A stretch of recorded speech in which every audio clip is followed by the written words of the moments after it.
Hello, my friends. I still have no air conditioning, and just got back from 12 hours of working. But the show must go on. Thank you very much for tuning in. I really appreciate it. Please remember to like and subscribe. And this is episode 26, Revelations 14.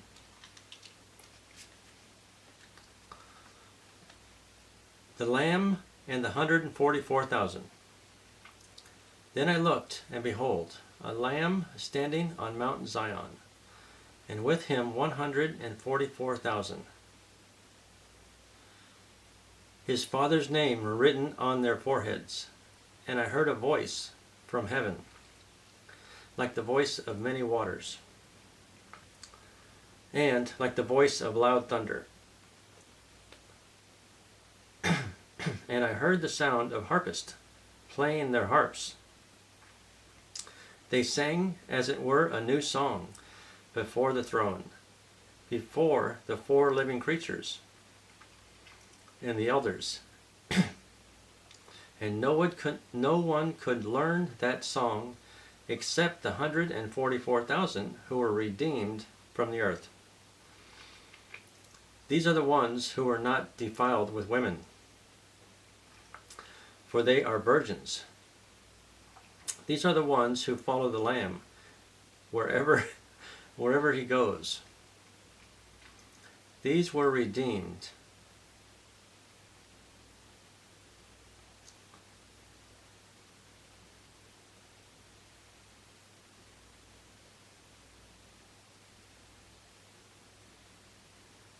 These were redeemed from among men, being firstfruits to God and the Lamb.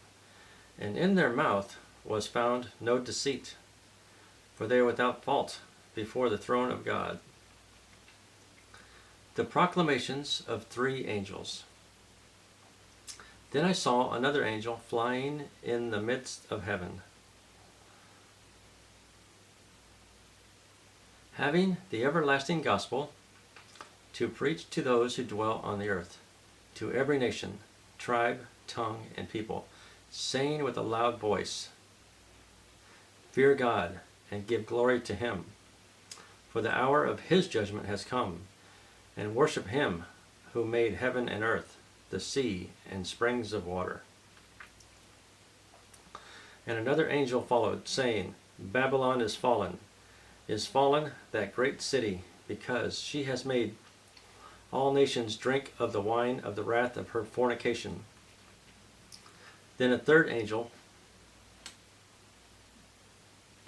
excuse me for a second.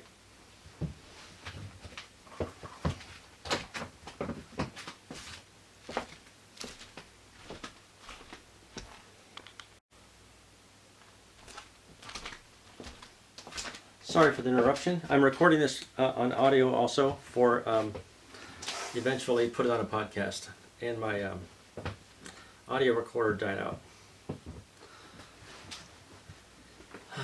So, where were we? The proclamations of 3 angels. Then I saw another angel flying in the midst of heaven, having the everlasting gospel to preach to those who dwell on the earth, to every nation, tribe, tongue, and people, saying with a loud voice, Fear God and give glory to him, for the hour of his judgment has come, and worship him who made heaven and earth, the sea, and springs of water. And another angel followed, saying, Babylon is fallen, that great city, because she has made all nations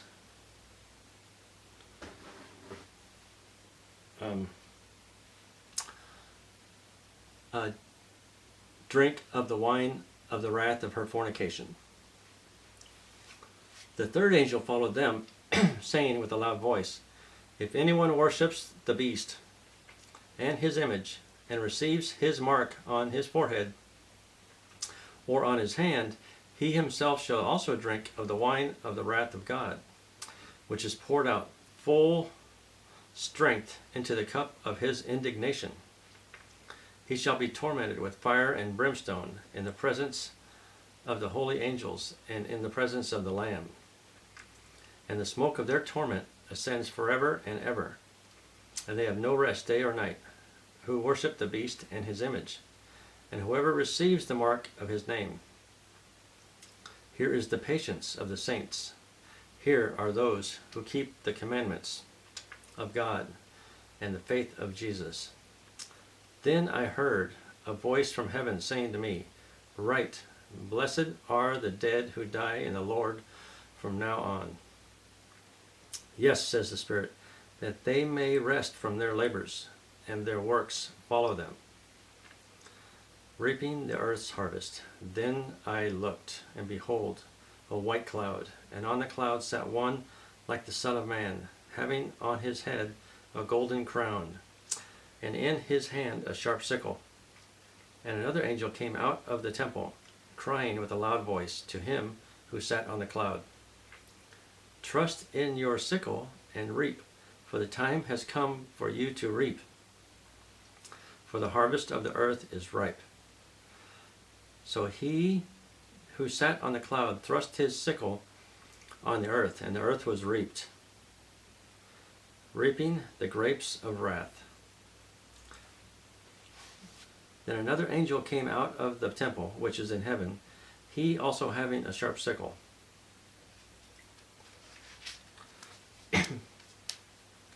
And another angel came out from the altar, who had power over fire. And he cried with a loud cry to him who had the sharp sickle, saying, Thrust in your sharp sickle and gather the clusters of the vine of the earth, for her grapes are fully ripe. So the angel thrust his sickle into the earth, and gathered the vine of the earth, and threw it into the great winepress of the wrath of God.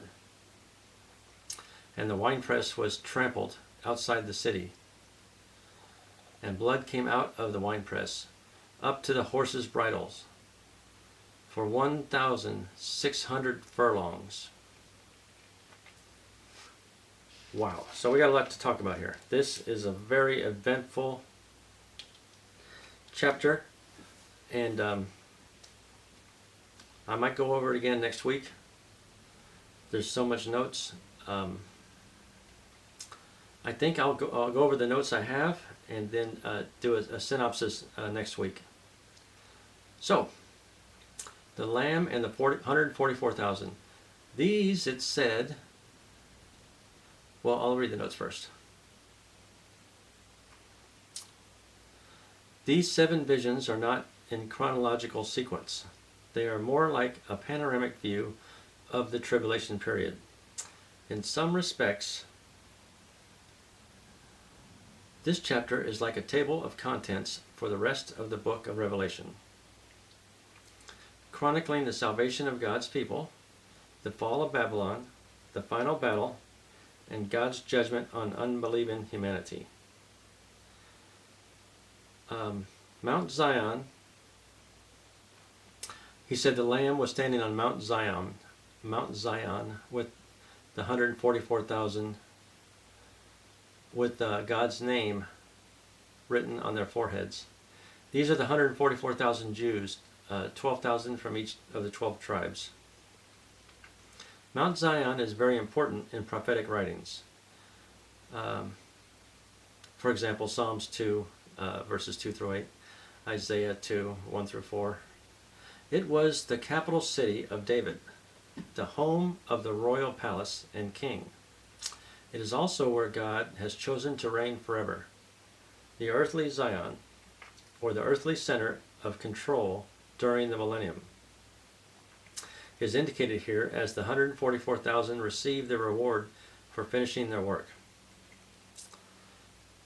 So these 144,000 are going to be very important in our government in the millennial reign, and then afterward, which I think we're going to be still living on earth,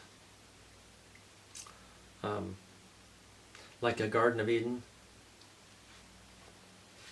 They will be like, I'm guessing, royalty or management, governors, high priests, stuff like that.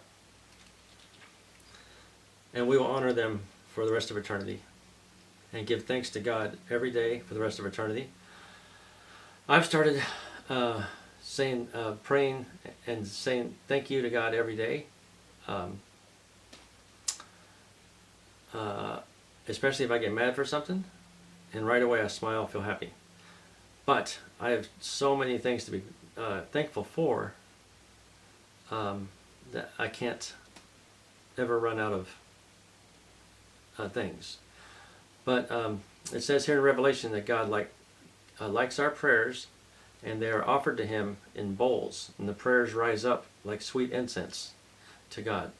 And then God takes our prayers and mixes them with hot coals during the first, I believe it, the first trumpet judgments, the beginning of the tribulation, mixes our prayers with hot coals and throws them down on earth like missiles. So I would encourage you to pray as much as you can, as that is, God likes those and uses them, apparently. So, the singers are redeemed Jews, praising God for fulfilling His promise that they would be protected and redeemed throughout the entire tribulation. This choir, 144,000 voices strong, is smaller than the heavenly choir John previously saw. Nobody else could learn their song because these witnesses are unique. Only they had walked through the teeth of the tribulation. There is no power like that of people who have kept themselves pure from the world and who have God's seal upon themselves, ready to stand apart and preach to a generation. The Christian's best preparation for ministry is to prepare the heart before God.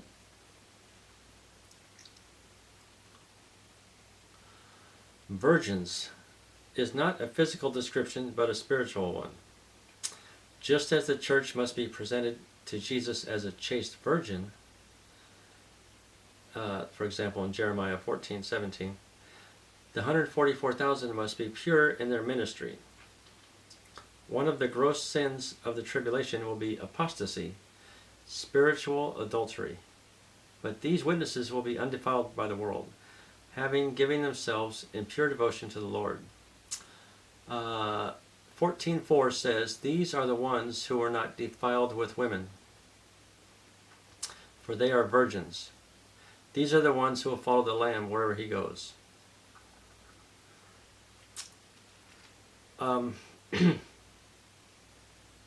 It's hard to comprehend Moses and Elijah, the two witnesses, theoretically the two witnesses, gathering up 144,000 Jewish virgins.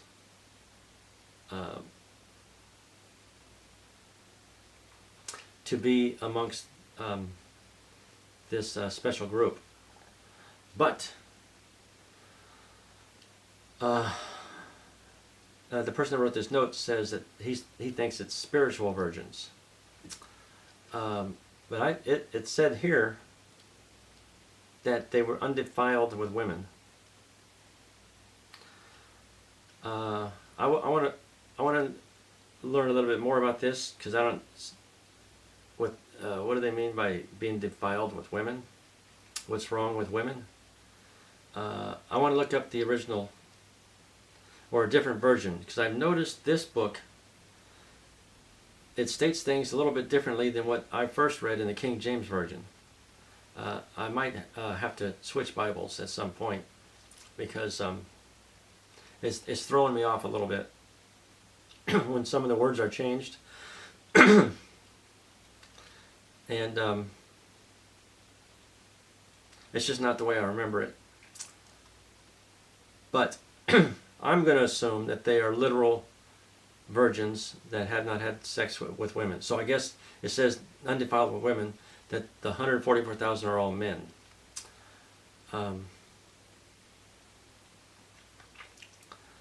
So I'm going to assume that they're literal virgins for some reason.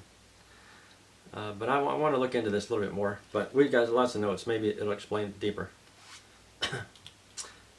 The Antichrist will come in the power of Satan with false wonders, so that the multitudes will believe a lie. These servants are different. They minister in an age of falsehood, yet in them is found no deceit. When they speak, it is simply the truth, nothing more, nothing less.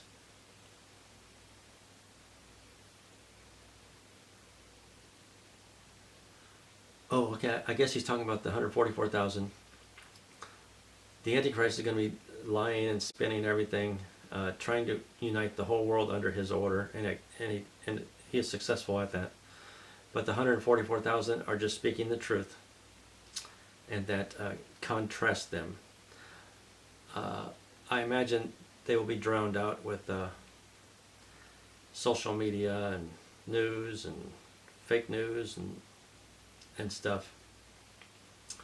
And woe to the people that believe the news at that time instead of the witnesses. These announcements connect the rest of the book of Revelation with the seventh trumpet presented in chapter 11. The gospel is uniquely described here as everlasting, indicating that it is a word for all ages because it comes from the God who is eternal. Its wisdom applies in all times and situations, but especially in dark ages, when humans blindly worship a false Christ. The first Babylon mentioned in the Bible was a city founded by a rebel named Nimrod. It became the first great Gentile world power to persecute God's people and abuse the nations of the world. The mention of this Babylon serves as a preliminary announcement of the final overthrow of the false religious system of the end time. According to this prophecy, the city of Babylon will be violently overthrown. The repetition of the word fallen underscores the certainty of its destruction and judgment. Most scholars believe that Babylon refers not only to a place, but also to the system of idolatrous worship that centers in Satan.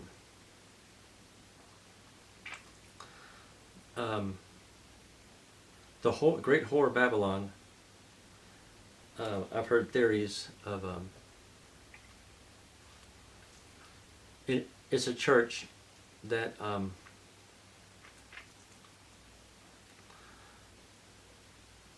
is not a church to win witnesses to win converts to Jesus Christ, but is a church for making money, political influence, power moves, for the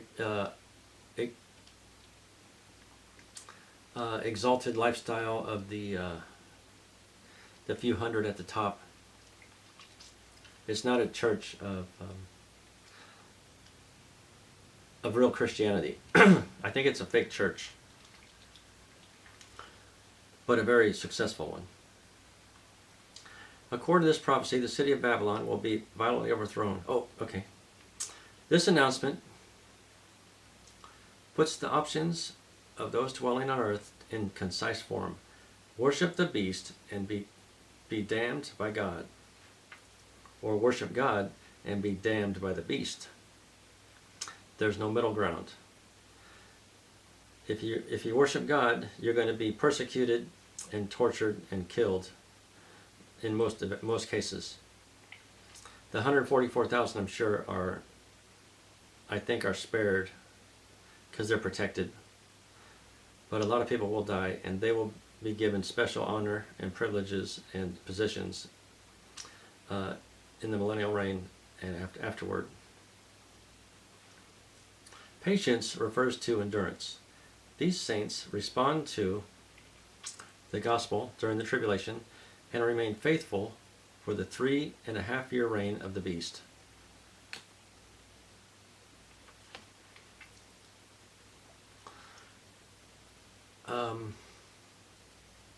The New Testament begins with Jesus'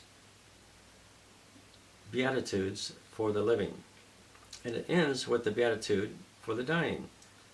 This is the second of 7 Beatitudes found in the book of Revelation. Let me read that to you. Then I heard a voice from heaven saying to me, Write, blessed are the dead who die in the Lord from now on. Yes, says the Spirit, that they may rest from their labors, and their works follow them.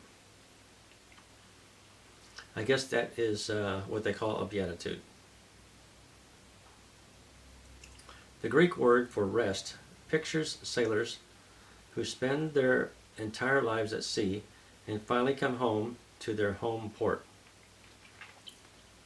The word means refreshment, rejuvenation, or the absence of struggle and persecution, not idle activity as some assume. So, in heaven, God's people will be absorbed in serving, but without the tiredness that often accompanies their work on earth. A common biblical image for judgment is a grain harvest. This final harvest occurs just before the Lord triumphantly returns to earth at the end of the tribulation. Jesus, one like the Son of Man, carefully gathers all the wheat, keeping it separate from the tares, and then thoroughly supervises the separation work done by the angel so that no believer is judged with the unbelievers. Unlike the next one, this is the harvest primarily of believers. The first angel comes from the temple in heaven with a sharp sickle.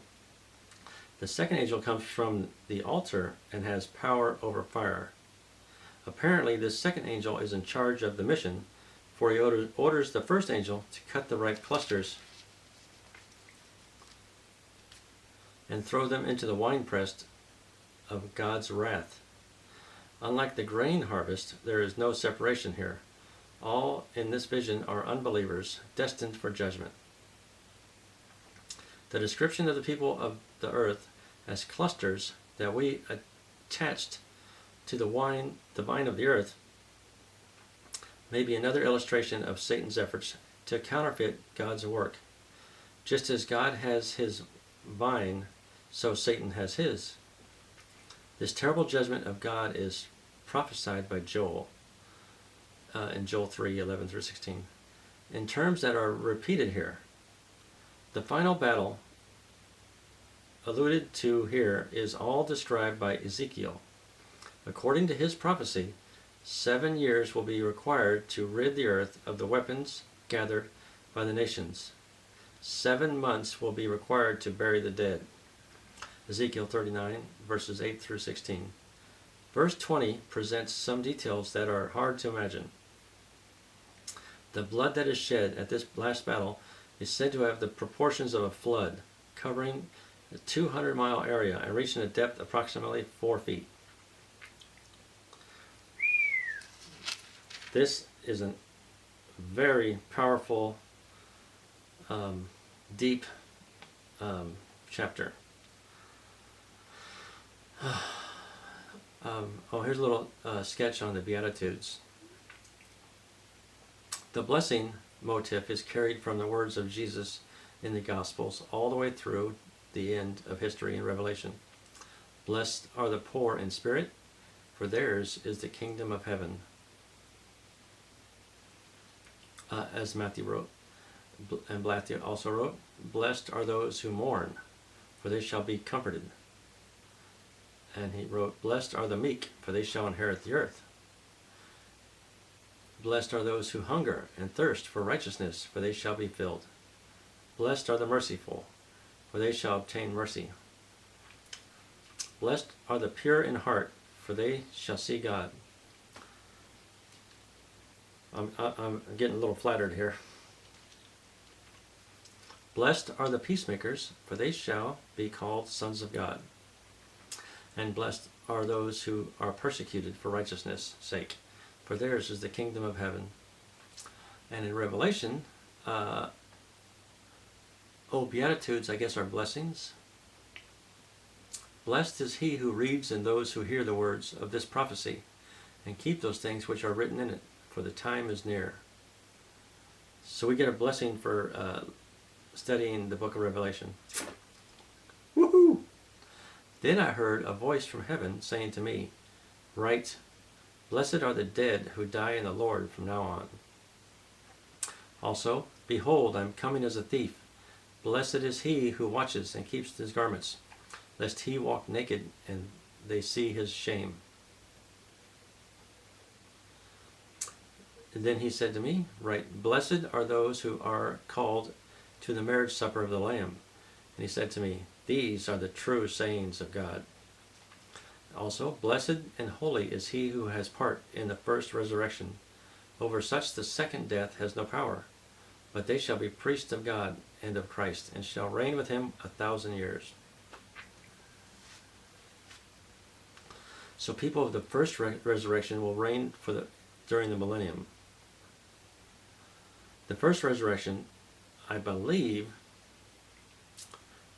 is during the rapture. Behold, I am coming quickly. Blessed is he who keeps the words of the prophecy of this book. And blessed are those who do his commandments, that they may have the right to the tree of life, and may enter through the gates into the city, the pearly gates. The gates are made out of one pearl, a giant pearl, and then carved and polished. The pearly gates. Do not fear any of those things which you are about to suffer. Indeed, the devil is about to throw some of you into prison, that you may be tested, and you will have tribulation 10 days. Be faithful until death, and I will give you the crown of life. Okay, my friends, that's it for this chapter. I have to go take a shower and sit in front of a fan. Thank you very much for tuning in. I really appreciate it. Remember Philippians 4:8. Finally, brethren, whatever is true, whatever is noble, whatever is right, whatever is pure, whatever is lovely or admirable, if anything is excellent or praiseworthy, think about these things.